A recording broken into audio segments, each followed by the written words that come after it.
Watu wetu, kuna wakati huu umefika, ndio wakati tunaita wakati wa kubeba msalaba. Katika hii dunia kuna wabebaji msalaba na kuna wale hawana shida na kubeba msalaba, hata hawataki kujua msalaba ni nini. Lakini wale wote ambao wameokoka, Biblia inawaita wabebaji wa msalaba. Na wakati huu ningetaka tuwe na wakati wa kuangalia wabebaji msalaba ni akina nani, qualifications za wabebaji msalaba. Bwana Yesu asifiwe. Wabebaji wa msalaba wako, na ni Yesu alitangulia kuongea hiyo jambo katika Mathayo 16 mstari wa 24. Mathayo 16 mstari wa 24 unasema, Then Jesus said to his disciples, Whoever wants to be my disciple must deny themselves and take up their cross and follow me. For whoever wants to save their life will lose it, but whoever loses their life for me will find it. Hallelujah. What good will it be for someone to gain the whole world, yet to forfeit their soul? Hayo ni maandiko ambayo Yesu Kristo aliandikwa, na ni Yesu Kristo alisema ya kwamba mwenye who wants to follow Jesus Christ must deny himself. Na to deny himself, it is the way of there's the way to carry the cross of Jesus Christ. Wakati huu ni wakati ambao watu hawataki kubeba msalaba wa Yesu. Kwa maana msalaba kubeba msalaba, tukiangalia Mathayo 5 mstari wa 11. Blessed are when people insult you, persecute you, and falsely say all kinds of evil against you because of me. Rejoice and be glad, because great is your reward in heaven. For the same way they persecuted the prophets who were before you. Wakati huu ni wakati wa kuchagua kubeba msalaba. Na wenye wabebaji wa msalaba tumesoma hapo. Hizo ndizo qualification. Hiyo ni qualification amongst the qualifications za wenye ubeba msalaba. Ndio hiyo tumeisoma katika Mathayo 16:24 ya kwamba mwenye atataka kufuatana na Yesu Kristo ni lazima ajikane yeye mwenyewe, awe anabeba msalaba wake, anamfuata Yesu. Qualification ingine, hiyo ni moja ya kujikana na kuvumilia kutukanwa, kuvumilia mateso, kuvumilia kuwekelewa in Matthew 5. Na kuna ingine ambayo bado ni the amongst ni qualifications za wabebaji msalaba. Wakati Mesia aliwaasha wa madisciple wake ama the apostles, wakati aliwaambia msiache Jerusalem, msitoke Jerusalem. Siku ile Holy Spirit aliingia akawajaza, na inasemekana yani aliwakalia kwa vichwa vyao kama miale ya moto. Watu hao wakaanza kuongea na ndimi, na wale watu walikuwa wamewasunguka. Kuna wale walifikiria hawa watu walikuwa walevi. Hallelujah. It's Petro who told them, let me tell you, this is a prophecy that is getting fulfilled. The prophecy that was prophesied by the prophet Joel. Yes. Akawaambia hawa watu ni saa 3 tu hawajakunywa. Watu walikuwa nafikiria juu. Hawa watu walikuwa wamelala kwa club. Na ni ukweli walikuwa wamelala kwa club. Yesu Kristo walikuwa wamelala na Yesu, wamekuwa wanatembea na mwana wa Mungu. Kwa hivyo kukunywa hiyo roho wakiwa wanatembea na Yesu hivi. Tukijazwa na roho saa ingine tunakaanga walevi. Kwa hivyo hata watu hawatuelewi. Mtu ambaye anatembea na roho hivi, Watu wa dunia hawamuelewi, wanamuita mlevi. Si unaona kuna mama mwingine alikuwa amejazwa na Roho wa Mungu, kwa maana kuna kile alikuwa anatafuta. Mama Hana wa Elikana, hata naye alipoingia kwa kanisa, kwa hekalu kule, mzee Eli alimpata wakati mama anaongea anaingia mpaka anaingia ndani mpaka sauti yake inapotea. Hata naye huyo naye akaitwa mlevi. Bwana Yesu asifiwe. Naye akaitwa mlevi na mzee Eli. Mama akamwambia hapana, sijakunywa. Petro akaambia watu the surrounding, hapana, mitume hawajakunywa, ni Roho amewajaa. Hana akamwambia mzee Eli, sijakunywa mzee, mtumishi wa Mungu, sijakunywa, ni Roho yangu namimizia kwa Mungu, nimimiza Roho yangu kwa Mungu, sijakunywa. Haleluya. Hiyo ni qualification nyingine utakuwa nayo. Ina ni qualification. Ukiwa katika hii dunia, ukijawa na Roho wa Mungu, ukitembea na Roho wa Mungu, ukifanya mambo yako na Roho, watu watakuita mlevi. Bwana asifiwe sana. Utaitwa mlevi. Na ujue mlevi, kwanza mlevi ni mtu mzuri sana, kwa maana mlevi, mtu akiwa mlevi huwezi yani huwezi ukashindwa. Unamuona tu unasema huyu ni mlevi. Na ujue mlevi akiwa alilala kwa club. Mlevi alilala kwa club, akiamuka hiyo pombe haikuwagi imeisha kwa kichwa. Na unajua siku hizi wale hulalaka kwa club wakiamuka, kuna kitu nasikia vijana wakisema ateko lutaroko, kutoa roko. Si unajua kutoa roko ni ile hamu ya kukunywa isiyotoke kwake. Aendelee tu na kusikia nataka kukunywa. Bwana Yesu asifiwe. Na hiyo ndio qualification ile tunafaa kuwa nayo. Tukitembea hivi watu wanatuona walevi. Hata imagine mlevi ukikutana naye hakuna mtu atakwambia huyu ni mlevi. Hata harufu yake yenyewe ananuka pombe. Wabebaji wa msalaba wanatakikana, hebu niwaambieni watu wangu, wabebaji wa msalaba wanatakikana wakae walevi. Tuwe tunalala kwa maombi. Ukilala kwa maombi saa 9, kutoka saa 9 mpaka saa 11, ama saa 6 mpaka saa 9, wewe ni mlevi. Na ukiamuka mahali pale, utaonekana utakuwa ukiamuka. Imagine ukiamuka asubuhi, kama uliamuka saa 6 ukamalizia saa 9, ama uliamuka saa 9 ukamalizia 5 ama 4:30, wewe ujue ni mlevi.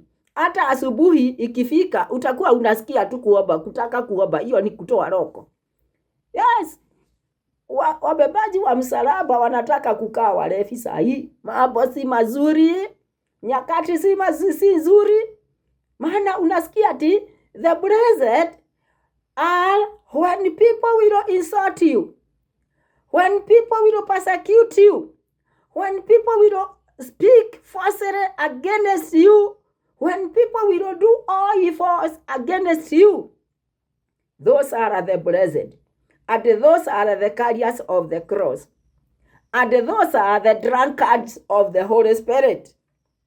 Ogwa niguo andu aitu muguikara, niguo tuguikara. Tutakaa walevi, tukae walevi. Asubuhi unaamka unatoa roko saa 3. Hata no thaa 3 na ndiareu walilala wakikunywa. Na wewe ukilala ukikunywa, asubuhi saa 3 amuka uanze kuomba tena, unasikia tu unataka tu kuendelea. Unatoa roko. Kutoa roko ukiwa ulilala kuomba asubuhi, yani masaa yote unakaaga ukisikia unataka tu kuomba. Maana pombe ya kiroho imekuja. Yes, pombe ya kiroho imekuja. Matthew 27 mstari wa 27 unasema, then the governors soldiers took Jesus into the praetorium and gathered the whole company of soldiers round him. They stripped him and put a scarlet robe on him, and then twisted together a crown of thorns and set it on his head. They put a staff in his right hand. Then they knelt in front of him and mocked him. Hail, King of the Jews, they said. They spat on him and took the staff and struck him on the head again and again. After they had mocked him, they took off the robe and put his own clothes on him. Then they led him away and crucified him. Hizo ndizo qualifications za mbebaji wa msalaba. Hivyo ndivyo Biblia inasema ya kwamba Jesus was taken to that place called Praetorium, and yale mambo alitendewa. Alitemewa mate, akachapwa makofi, akawekelewa kofia ya mimba, akapigwa kwa kichwa na akawa mock. Sasa kwa hivyo ndiposa anasema mwenye atataka kubeba msalaba atapitia yale Yesu Kristo aliyoyapitia. Lakini muda huu shida ile kubwa iko ni ya kwamba watu wengi wamesahau kana kwamba wao ni wabebaji msalaba. Walibeba msalaba ikawashosha, wakaiweka chini, wakaanza kuendelea na mambo ya ulimwengu. Na Biblia imesema Hana aliyekuwa mama wa Samueli alifika wakati mzee Eli akamuita mlevi. Watu wa madisciple wa Mungu, mitume, wakati walijawa na Roho wa Bwana, watu waliokuwa surrounding waliwaita ni walevi, wamekunywa. Kwani walikunywa mapema aje? Wakati huu watu wa Mungu, mwenye mnataka kwenda mbinguni, mwenye mumeokolewa na mlijua ya kweli mnataka kutembea kwenda Zion, wacha tukae walevi. Kunywa nini? Kunywa mpaka watu wanasema wewe ni mlevi. Nakumbuka siku moja nilipea mwizi simu zangu bidi. Nilikuwa nimetoka kununua simu, nikanunua simu mpya. Na nilikuwa nimetoka maombi na nikakuta ya kwamba kijana tulikutana Nairobi akaniambia yeye ako na shinda. Na katika kuwasiliana na yeye nilimpea simu yangu. Hata sikuninyang'anya. Nilimpea tu. Nikapigia mama yangu mzazi wangu wa kiroho, nikamwambia tumetoka leo maombi na nimeenda Nairobi kununua simu. Saa hii tumekutana na kijana amekaa akaniambia. Sasa nilikuwa namwambia zile pesa ziko kwa kibeti yangu. Nikamwambia vile tumeongea na kijana na nikampea simu zangu yenye mzee na ile nilikuwa nimenunua. Mzazi wangu akaniuliza, na wewe, my pastor akaniuliza, na wewe ulitoka kwa maombi ukaenda kurandaranda Nairobi? Uchuangi mtu hakuangi nomo akitoka kwa maombi.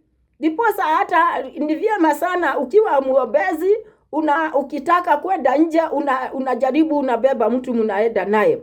Lakini kile nilitaka kusema ni ya kwamba wakati huu ni lazima tubebe msalaba wa Yesu. Ni nini natufanya tusahau ati sisi ni wabebaji wa msalaba? Yes, washugaji wetu, msikufe moyo. Maana nilisema kwa recording nyingine pale, Mungu anakujua wewe unaye, kama wewe ni mtumishi wake wa ukweli ama ni nabii wa uongo. Jehova Mungu yawe ndiye anakujua sana. Na kwa sababu qualification, sikizeni watu wa Mungu wenye mumeokoka, washugaji wa Mungu wenye mnatumikia Mungu, muelewe ya kwamba huu ni wakati wa kubeba msalaba. Ni wakati wa kubeba msalaba. Na utatukanwa, utawekelewa mambo. Yes. Watu wataongea falsely against you. This is the time to carry our cross and follow Jesus. Bila kuangalia nyuma, bila kutazama nyuma, bila kusikiliza ni nani anaongea aje, bila ni nani ananitukana. Yes, siku hizi hata unatukanwa na kamtoto kadogo hivi. Unakutana na kakijana kadogo kanakuita ati kanakwambia wewe sasa hiyo ni nini unatuambiaga? Ati wanakwambia East West home is the best. Na sasa hiyo anakuambia hivyo. Si ati uko na deni yake. Ni vile tu amekuona unaokoka, anakuona unahubiri, na hataki kuhubiriwa juu yeye hana na haja ya kubeba msalaba. Hataki kubeba msalaba. Na wewe anakuona unaambia watu wabebe msalaba yao, wafuate Yesu Kristo. Kwa hivyo watu wa Mungu, qualification ingine ya kuwa mbebaji wa msalaba ni kuitwa wazimu. Yesu yeye mwenyewe aliitwa wazimu. Na Mathayo 12 anzia pale 22, mstari wa 22 hadi 30. Utaona vile Yesu aliletewa na watu na Mafarisayo, mtu ambaye hakuwa na macho na hakuwa anaongea. Yesu akamponya tu. Hiyo muujiza wakasema, hakuna mtu anaweza akafanya muujiza kama huyo isipokuwa mwenye anatumia ile demoni kubwa inaitwa Beelzebuli. Yes. Yesu akawaambia, I am not a Beelzebul. I am not the bigger demon. What it has happened is that nilishinda hiyo demoni nguvu. Nikafungua mtu wenu macho, nikamfanya akaongea na hakuwa anaongea, alikuwa kipofu na pia alikuwa bubu. Imagine, anawaponyea watu kwa vijiji, anawafungulia watu wao macho kwa vijiji, na bado wanamuita Beelzebuli, ile pepo kubwa. Na anaye akawaambia hapana, mnajua kunaendagaje Shetani na ufalme wake akifukuza hizo nguvu zake, ufalme wake hauwezi ukasimama.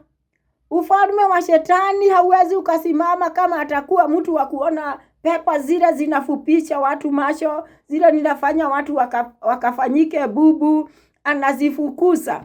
Kwani huo ufalme utaweza ukasimama? Nyumba, akawaambia nyumba moja, mzee na mama wakiwa kila wakati ni kukorogana, hiyo boma haiwezi kasimama. Na akasema, this is how it goes. When a strong man guarding his wealth, he has to guard his wealth strongly with strong weapons. Hallelujah. Hivyo sasa watu wa Mungu ni lazima tujifunze kukaa ndani ya roho. Maana kwa sababu mwenye tunakibisana na yeye lazima uwe na silaha kali kuliko zile ako nazo. Unaona kama mwizi akiingia kwa nyumba, mwizi hawezi akaingia boma ya mtu bila kujua ni nini anaendea kule. Bila kujua huyu tajiri amelinda mali yake, sefu yake inakuaga aje, inafugagwa na makufuri gapi, imewekwa rumu gani. Yes.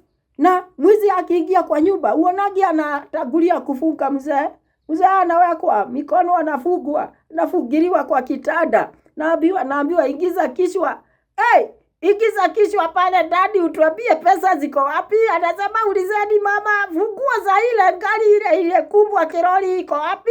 Mama amwambia ni mama haraka bila kichwa, kabla kichwa kijaenda. Ambia ni mama awatolee pale kwa troza yangu haraka. Hivyo ndivyo Mungu anataka tukae. Ukiingia nyumba hiyo inaitwa stronghold ya Shetani, unakamata the strong man. Unashika strong man. Hata akikuona atakuwa anatembea akiangalia na huku nyuma. Maana uliingia boma yake ukanyang'anya silaha zake. Yesu akaambia watu, ukiingia nyumba ya mtu karau, akiwa na boma yake na ako na mali na meirida, usipomshida nguvu atakuua. Ndiposa anasikiaga mwizi hawezi akaingia kwa boma ambaye hajui imepangwaje. Lazima ajue utaratibu iko na nani. Wanafungaga milango saa ngapi, milango yao imefungwaje. Na ndiposa hata nakwambiaga kwa zile recording zingine pale, watu wetu wacha tuwe tunakumbuka kufunga milango. Si milango hii ya shuma, hii imewekwa na mafundi. Milango ya kiroho uwe unafunga, kwa maana mwizi ni mwizi, ataingia na silaha zake na atakuangamiza, atakuattack. Lakini ukiwa umejua kufunga mlango wa mbele, mlango wa nyuma, madirisha wapi, hata wezi ufunge mpaka ile hiyo mademoni wanaziita maagent, wanaziita cracks. Ati hawatakagi mlango ile kubwa. Watu wetu the demons doesn't need the bigger door. He just need a crack. Yes, just a crack. Ulikasirika, uliitwa Beelzebuli ukakasirika. Uliitwa wazimu ukakasirika, na wewe ukarudisha ukasema hata wewe ni wazimu. Yeah? Pastor, uliambiwa na pale wewe pastor, nilisikia ukiambiwa na pale ati uko na watoto kadhaa umezaa na pale na washirika. Na wewe ukainuka kusema, hata wewe ungekuwa karibu ningekupea mtoto. Wewe pastor, kwa nini unaongea kama mwanaume wa dunia? Unaona ulianguka mtihani. You gave the devil a crack to enter. And now you are accused. Because he always look for a crack in order to get an accusation to accuse you in heavenly. Matendo ya Mitume 2 mstari 24. Yesu anataka tuwe watu wa kubeba ujasiri na tuwe watu wa kujielewa. Sisi ni akina nani? Ni nguvu gani tumebeba? Tunabeba nguvu ya Mungu kwa njia gani? Unaona anaitwa Beelzebuli, na wewe anaitwa hiyo ni kuambiwa ati yeye ni wazimu. Hata wewe umewahi itwa wazimu. Yes. Na unajua huyu muofu adui anaweza akatumia lugha yoyote akukasirishe. Anaweza akakutendea jambo lolote akakutoa maneno kwa mdomo uongee. He is an accuser and he looks for accusation. Anakuprovoke. Atakwambia hata ununue nguo mpya. Asubuhi hiyo atasema angalia ni maguo zile anabebaga anavaaga huyu wazimu. Huyo shoche mkimuona vile anavaaga. Na ni kukuprovoke tu ukasirike, ukasirike umuonyeshe act. Yes, unaingia kwa hasira, unaingia kwa anger, unaingia kwa revenge, unaingia kwa bitterness, unaingia kwa panic, unaingia kwa fear, unaingia kwa doubt na self pity. Nakwambia mapepo yakitumwa na mkubwa wao inaingia kwa binadamu kama wewe. Binadamu ndiye atakuwa anakuchokoza na kuchokoza na kuchokora na kuchokora, anahakikisha ya kwamba umekasirika, unaongea mabaya, unasegenyana, akikusegenya na wewe unasegenyana. Yeah? Akikutukana na wewe unatukanana, na wewe unarudisha, anapata ground. Tuliita na pale nini wenyewe mnakumbuka tuliita legal ground. Shetani yeye mwenyewe ndiye amekukilietia legal ground. He has created an accusation ili apate kitu ya kukushtaki nayo mbele za Mwenyezi Mungu. Maana Biblia inasema kwamba yeye usiku na mchana anakaanga amesimama mbele za Mwenyezi Mungu akitushtaki. Na mashtaka hiyo yeye ndiye alinini. Yes. So unaona unashokozanaga na mtu wa matatu. Anakuitisha pesa badala ya umpatie, unaanza kusema wacha nikutolee nikiwa pale. Naye mtu wa matatu anataka umpatie pesa yake aanze kuhesabu. Mnashokozana kule, mnarudi sana. Shetani anasema wamejimalizia, wacha niwapeleke kule. Nyinyi wote mnapelekwa. Inasema there is power in the blood of the Lamb. God who raised Jesus Christ from the grave, who raised Jesus Christ from the dead, and separated him from the dead. The power of the grave haingeweza kumhold Yesu. That power is the power you have to carry as the carrier of the cross of Jesus Christ. But God who raised him from the dead, freeing him from the agony of death, because it was impossible for death to keep its hold on him. Watu wetu wabebaji wa msalaba, msikuwe woga, tutaendelea na kutiana nguvu. Maana sasa hapa watu wa Mungu kuna semekana sahi hakuna mtu ameokoka. Ati kuna semekana sahi hakuna mchungaji ameokoka. Hakuna mchungaji wa ukweli. But the carriers of the cross, we know that there is power with God, Yahweh, who raised Jesus Christ from the dead, freeing him from the agony of death, because it was impossible for the death to remain holding Jesus Christ. That is the power you have to carry. Be declaring. Wakati umeigiriwa sana, hata utukanwe, unasema sorry. Lakini I believe and I know, I declare the power that raised Jesus Christ from the dead, separated him from the dead, that was unable to hold Jesus Christ in the grave. It is my portion. I will walk with it, because it has life. I declare life in the realm of the air, in the realm of the dry land, and in the realm of the waters. Bwana akubariki sana.